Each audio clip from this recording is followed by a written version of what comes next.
बिस्मिल्लाहिर्रहमानिर्रहीम। अस्सलाम वालेकुम डियर स्टूडेंट्स। डियर स्टूडेंट, आप जानते हैं कि हमने प्रीवियस लेक्चर्स में डिस्कस किया था कि कोई भी अनस्टेबल न्यूक्लियाई जब स्टेबल होने की कोशिश करता है तो वो इमिट करता है alpha, beta and gamma radiations. आज हम ये देखेंगे कि ये अल्फा, बीटा और गामा रेडिएशंस जब किसी मैटर के साथ इंटरेक्ट करती हैं तो किस तरह ये आयोनाइजेशन, पेनिट्रेशन और डिफरेंट पैरामीटर्स को जनरेट करती हैं। तो चलिए स्टार्ट करते हैं।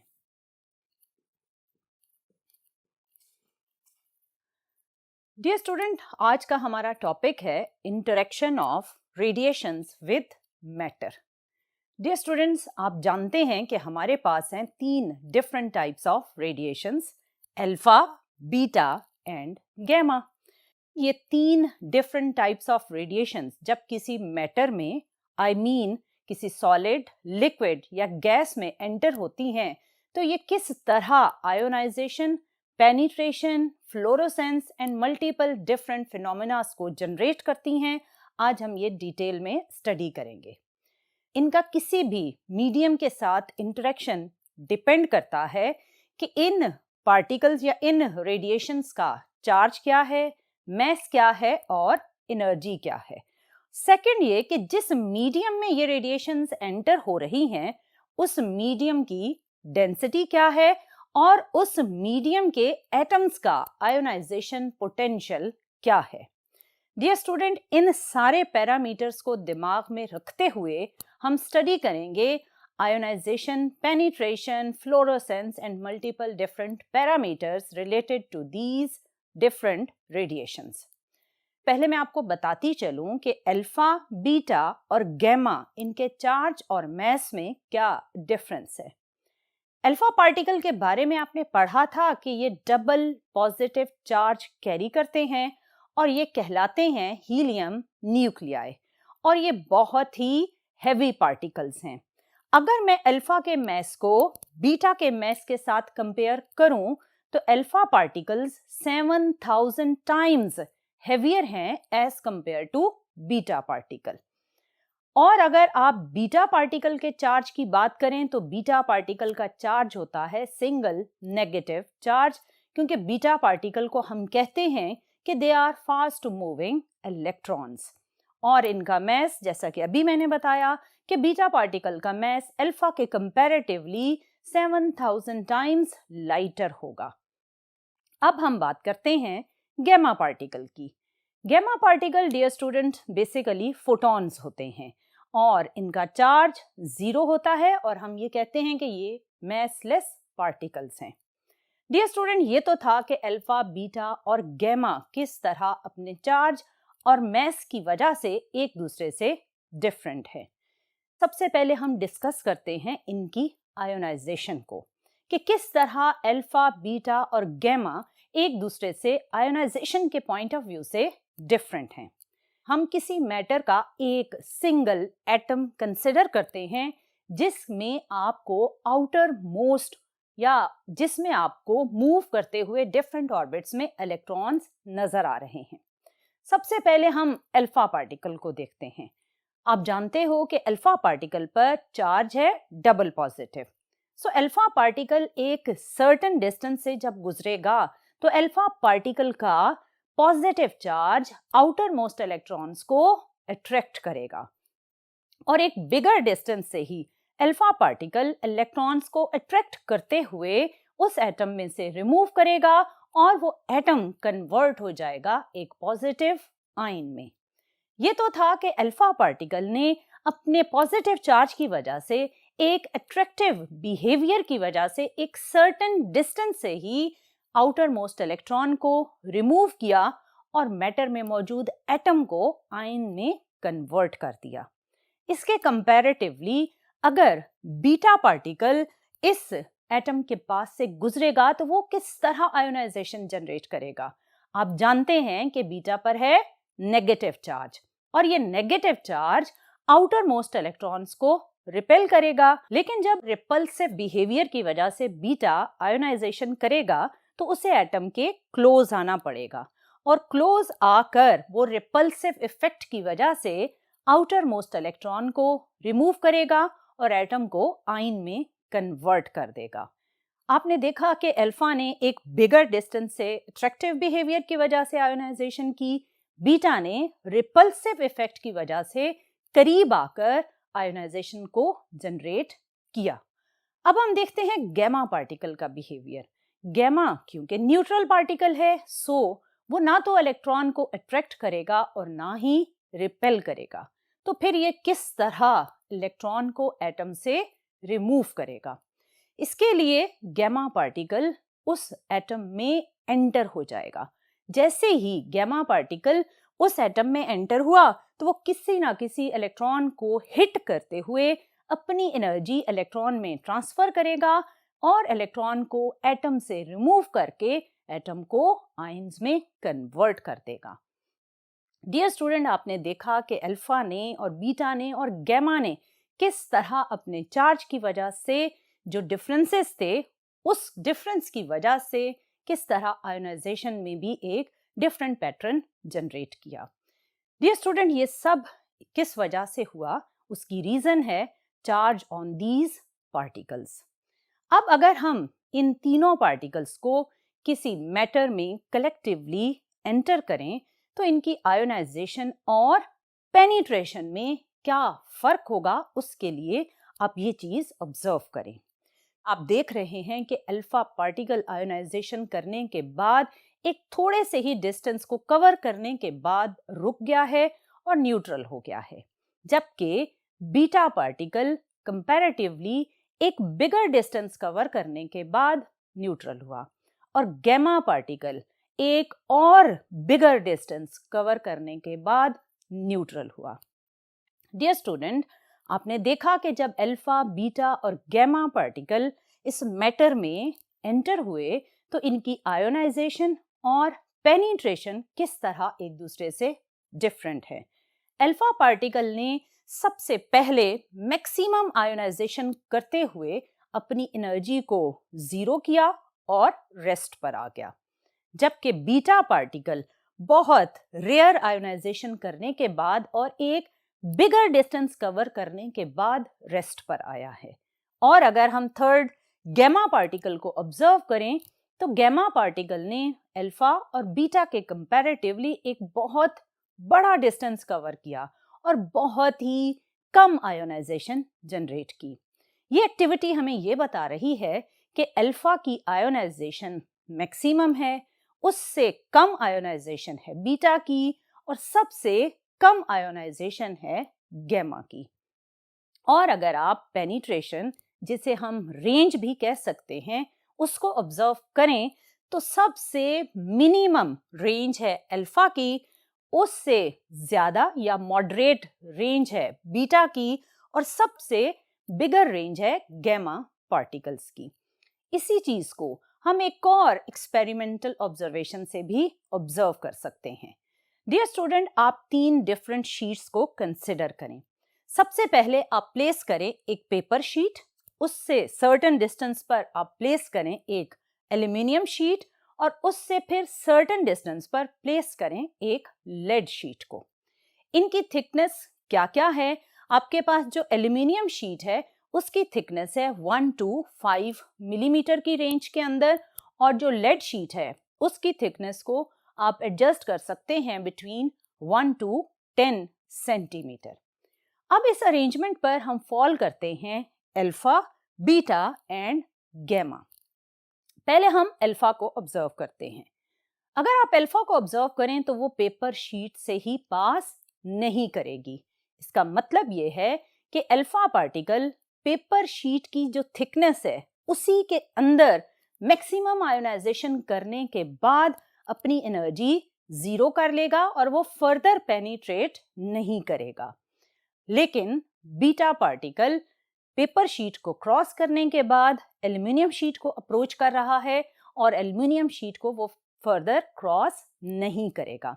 इसका मतलब कि बीटा पार्टिकल ज्यादा नहीं बल्कि कम आयोनाइजेशन करके ज्यादा एनर्जी कैरी करके ज्यादा रेंज को जनरेट कर सकता है, जबकि गैमा पार्टिकल को अगर आप ऑब्जर्व करें तो वो पेपर शीट को भी क्रॉस करेगा, एल्यूमिनियम शीट को भी क्रॉस करता हुआ लेड शीट तक पेनिट्रेट कर जाएगा। लेड शीट की भी अगर आप कम थिकनेस यूज करेंगे तो वो उसे क्रॉस कर जाएगा। एक सर्टेन थिकनेस पर गैमा पार्टिकल लेड शीट को भी क्रॉस नहीं करता। डियर स्टूडेंट, ये तीन पार्टिकल डिफरेंट पेनिट्रेशंस क्यों जनरेट करते हैं, उसकी रीजन है इनका मैस। अल्फा पार्टिकल क्योंकि बहुत ज्यादा हेवियर पार्टिकल है, सो वो बहुत स्लो चलेगा, उसकी स्पीड इन दोनों पार्टिकल्स के कंपैरेटिवली कम होगी।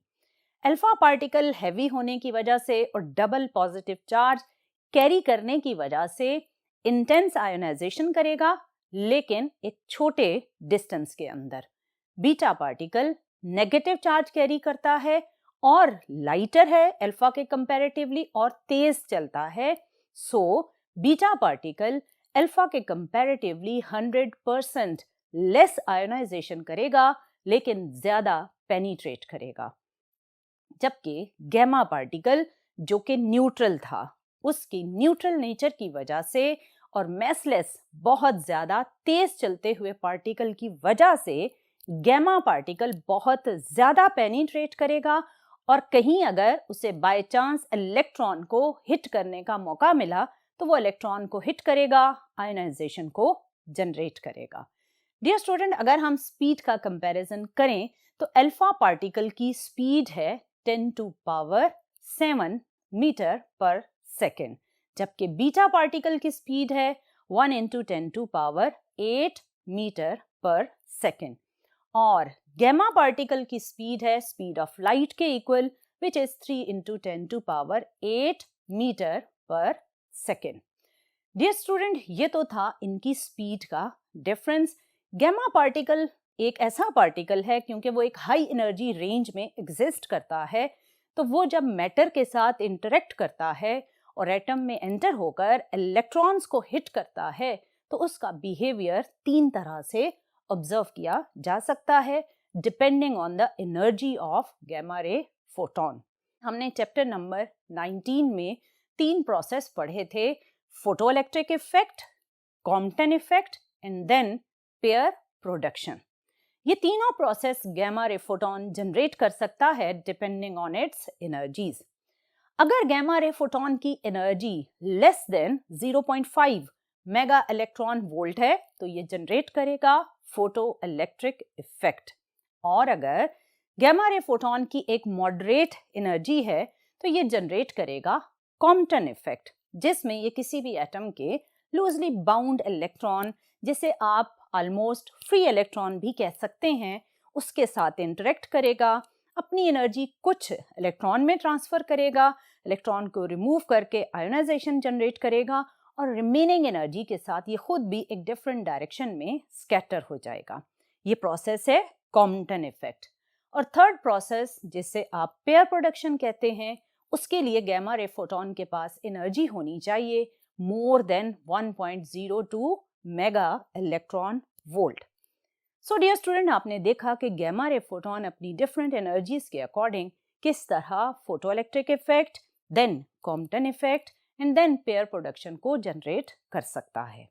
गैमा रे फोटोन जब एयर में या गैसेस में मूव करता है या फिर सॉलिड्स में मूव करता है, तो इसकी जो इंटेंसिटी वेरिएशन है उसको कैलकुलेट करने का जो फॉर्मूला है वो एक दूसरे से डिफरेंट होता है। मेरा मतलब ये है कि जब गैमा रे फोटॉन्स एयर में ट्रेवल करते हैं तो एक सर्टेन डिस्टेंस के बाद कुछ फोटॉन्स एब्जॉर्ब हो जाते हैं और कुछ आपके पास रिमेनिंग फोटॉन्स होते हैं, विच मीन्स कि फोटॉन्स की इंटेंसिटी चेंज हो जाती है आफ्टर सर्टेन डिस्टेंस। इंटेंसिटी का सिंपल मीनिंग होता है नंबर ऑफ फोटॉन्स।